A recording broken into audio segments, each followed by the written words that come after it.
कराची के हल्के NA 231 मलीर के 4 पोलिंग स्टेशन पर अदालत ने दोबारा गिनती के खिलाफ पीपल्स पार्टी के उम्मीदवार अब्दुल हकीम बलोच की दरखास्त मुस्तरद कर दी।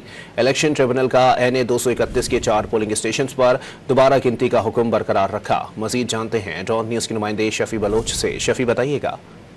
आज सिंध हाईकोर्ट ने तरफेन के दलाल सुनने के बाद दोबारा गिनती के खिलाफ पाकिस्तान पीपल्स पार्टी के उम्मीदवार अब्दुल हकीम बलोच की दरख्वास्त मुस्तरद कर दी है और इलेक्शन ट्रिब्यूनल का NA 231 के 4 पोलिंग स्टेशन पर दोबारा गिनती का हुक्म जो है वो अदालत ने बरकरार रखा है और अब्दुल हकीम बलोच की दरख्वास्त मुस्तरद करने का तफसीली फैसला जो है कुछ देर के बाद जारी किया जाएगा।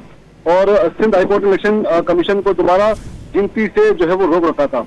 और इसके अलावा PTI के हिमायत याफ्ता उम्मीदवार खालिद महमूद एडवोकेट ने पीपल्स पार्टी के उम्मीदवार हकीम बलोच की कामयाबी को जो है वो सिंध हाईकोर्ट में चैलेंज कर रखा था। इसके खिलाफ पीपल्स पार्टी के उम्मीदवार की जो रुकन कौमी असेंबली है उनकी जानिब से जो है वो गिनती रोकने की दरख्वास्त दायर की गई थी और इलेक्शन ट्रिब्यूनल ने खालिद महमूद की जो है वो दरख्वास्त पर NA 231 के 4 पोलिंग स्टेशन पर दोबारा गिनती का हुक्म जो है वो जारी किया था और सिंध हाईकोर्ट ने तरफेन के दलाल सुनने के बाद उस फैसले को बरकरार रखा है। जी, बहुत शुक्रिया शफी।